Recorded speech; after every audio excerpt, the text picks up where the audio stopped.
Buenos días con todos. Durante el tiempo que los discípulos estuvieron con Jesús aquí en la tierra, ellos recibieron muchas enseñanzas y fueron testigos de muchos milagros de parte del Señor Jesucristo. Por esa razón, cuando Jesús se fue al cielo, les dio el encargo de compartir con otros todo lo que ellos habían visto y escuchado, para que de esta manera muchas otras personas llegaran a conocerle y ser también sus discípulos. Este encargo se denomina la Gran Comisión, y es la segunda de 3 comisiones que Jesús dio a sus discípulos durante sus apariciones después de la resurrección. Les invito a estudiar entonces el día de hoy la Gran Comisión, que está tomada del libro de Mateo, capítulo 28, versos del 16 al 20, que dicen de esta manera: Pero los 11 discípulos se fueron a Galilea, al monte donde Jesús les había ordenado. Y cuando le vieron, le adoraron, pero algunos dudaban. Y Jesús se acercó y les habló diciendo: Toda potestad me es dada en el cielo y en la tierra.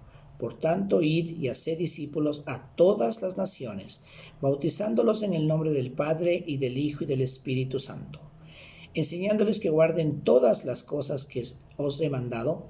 Y he aquí, yo estoy con vosotros todos los días hasta el fin del mundo. Amén. Vamos entonces a analizar esta porción bíblica y para ello la vamos a dividir en 3 partes: la ocasión de la comisión, el fundamento de la comisión y el contenido de la Gran Comisión. La primera parte, que se refiere a la ocasión de la comisión, tiene que ver con que este episodio constituye la octava de 11 apariciones y tuvo lugar en un monte de Galilea. No sabemos el lugar exacto, probablemente era un lugar que ya los discípulos habían visitado con el Señor Jesucristo antes. Quizás fue el monte donde se pronunció el Sermón del Monte. Pablo acota en la primera carta a los Corintios, capítulo 15, verso 6, que más de 500 hermanos creyentes en Cristo fueron testigos de esta aparición. Entre estos hermanos estaban los 11 discípulos que obedecieron las instrucciones de Jesús de viajar a Galilea para una cita con él. La aparición de Jesús en esta ocasión produjo 2 reacciones en los discípulos. Unos le adoraron, pero algunos dudaron. Mateo emplea el término griego proskuneo, adorar, 13 veces, más que cualquier otro escritor del Nuevo Testamento. Quizá Mateo empleó ese término frecuentemente porque es precisamente la actitud que corresponde de parte de un súbdito ante el rey. Recordemos que el tema céntrico del Evangelio de Mateo es el rey y su reino. Es la segunda vez que Mateo dice que los discípulos le adoraron. Los discípulos fueron menos expresivos que las mujeres, las cuales abrazaban o se prendían a los pies de Jesús. Es importante la relación entre la visión del Cristo resucitado, el acto de adorar y la Gran Comisión. La visión de Cristo y el acto de adorar son requisitos para que el creyente pueda oír el mandato de Cristo, entenderlo y obedecerlo. Pasemos ahora a la segunda parte, que es el fundamento de la comisión. El fundamento de esta comisión constituye la autoridad de Jesús, es decir, la comisión está fundamentada en la autoridad del Señor Jesucristo. El versículo 18 encierra las palabras de Jesús con las cuales introdujo la Gran Comisión. Este y los 2 versículos siguientes constituyen un verdadero broche de oro. El comentarista Levertov dice: esta conclusión no es la más grande que cualquier libro pudiera tener. Y el comentarista Bruce añade que las últimas palabras de Jesús son dignas de su fuente. Fue su último testimonio, la expresión comprimida de su voluntad para con sus seguidores. El Evangelio de Mateo comienza confirmando que Jesús era del linaje real de David. Fue reconocido como el rey de los judíos por los magos cuando aún era un infante. Fue crucificado como el rey de los judíos, pero fue resucitado por el Padre, quien le dio toda autoridad sobre todo el universo. La palabra autoridad traduce un sustantivo griego rico en significado y con una gran variedad de matices: poder, habilidad, facultad, energía, potestad, libertad, dominio y privilegio. Esencialmente significa libertad, derecho y poder de actuar. El que tiene toda autoridad tiene libertad, derecho y poder absolutos para obrar. Esta autoridad fue entregada al Hijo por el Padre. No solo le fue dada a Jesucristo toda autoridad, sino que la esfera de su autoridad es cósmica. En el cielo se refiere a la dimensión espiritual, sentado en el trono a la mano derecha del Padre. Sobre la tierra, mejor que en la tierra, se refiere a la libertad, derecho y poder para actuar sobre la tierra para efectuar la extensión de su reino. No es posible predicar un evangelio en el que se separe la salvación de Cristo de su señorío. O se le acepta como Señor y Salvador o no se le acepta como nada. No se le puede dividir en dos y recibir solo la mitad de su persona. De hecho, la salvación que Él nos ofrece consiste en una vida vivida bajo su señorío. La gran comisión o el mandato del Rey a sus discípulos constituye el plan divino para llevar a cabo su plan de someter a toda la humanidad bajo su autoridad. Este es el contenido de la gran comisión. La comisión incluye no solamente el mandato, sino también la provisión de su presencia personal por medio del Espíritu Santo con los que lo obedecen. La expresión, por tanto, del verso 19 es un tipo de conjunción que introduce un concepto o acción que es el resultado de lo que le antecede. Habiendo recibido autoridad absoluta en el cielo y en la tierra, Jesús tiene pleno derecho a ordenar a sus discípulos la realización de una misión universal. Haced discípulos. Esta frase es el verbo principal y constituye la idea céntrica de la comisión. Es una orden del Rey a sus súbditos y demanda una acción continua que se proyecta por tiempo indefinido.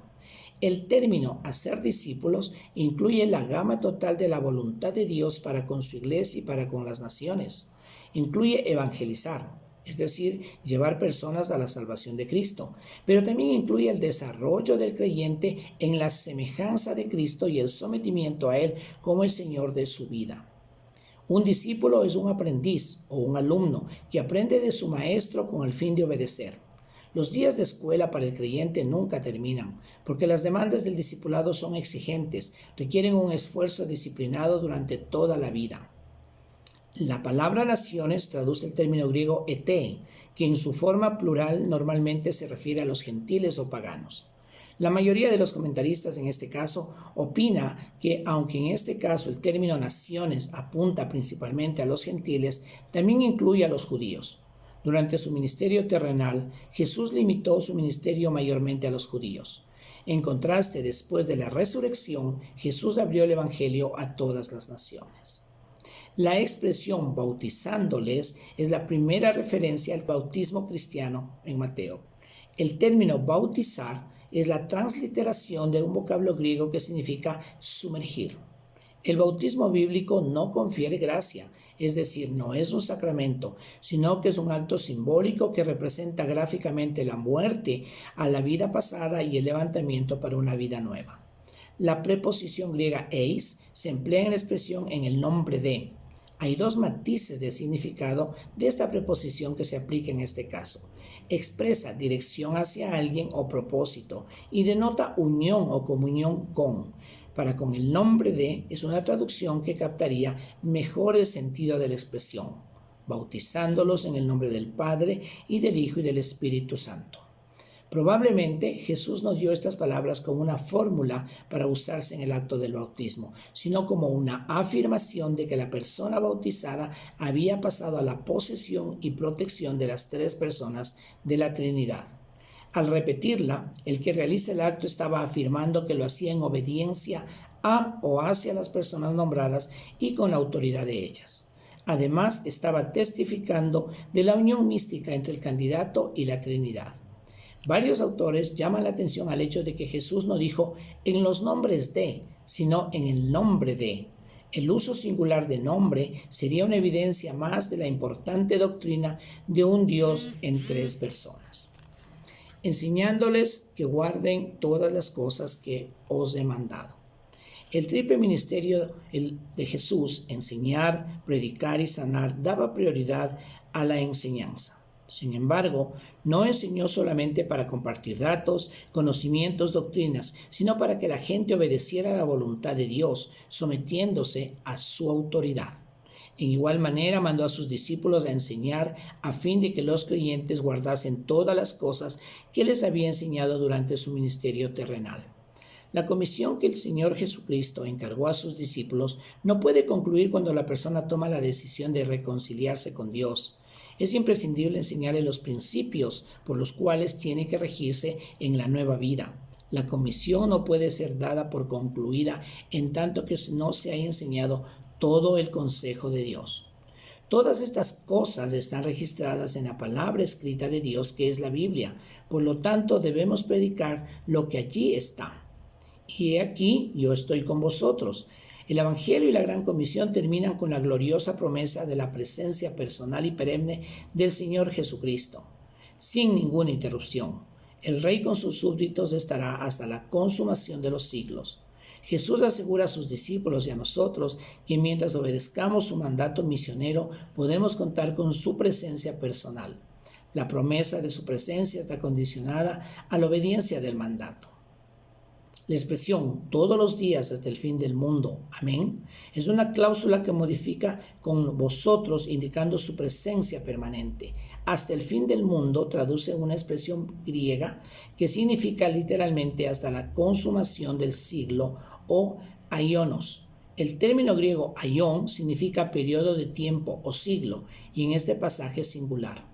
El énfasis no está en el fin, sino en la consumación de un proceso. A propósito de Dios. El proceso que Dios está llevando a cabo es la extensión y concreción de su reino entre los hombres. Fin del mundo es una expresión que coincide con la segunda venida de Jesús el Rey. En ese día la tarea de hacer discípulos terminará. No habrá ya más necesidad de enseñar al vecino diciendo, conocer a Jehová, Jeremías 31:34. Cabe mencionar que Jesús empleó 4 veces el término todo, que significa amplitud sin límites. El término destaca 4 énfasis vitales en la voluntad de Dios. Autoridad absoluta, toda autoridad. Alcance del reino, todas las naciones. Amplitud del mensaje, todas las cosas. Acompañante personal y perenne todos los días. Finalmente, quiero concluir este análisis de esta porción bíblica con una frase de Charles Spurgeon que dice de esta manera: tú y yo estamos obligados a predicar el Evangelio incluso si ninguna alma es convertida por él, porque el gran propósito del Evangelio es la gloria de Dios, ya que Dios es glorificado incluso en aquellos que rechazan el Evangelio. Buenos días. El sordo y el ciego ven cadenas rotas por su poder. Alcemos juntos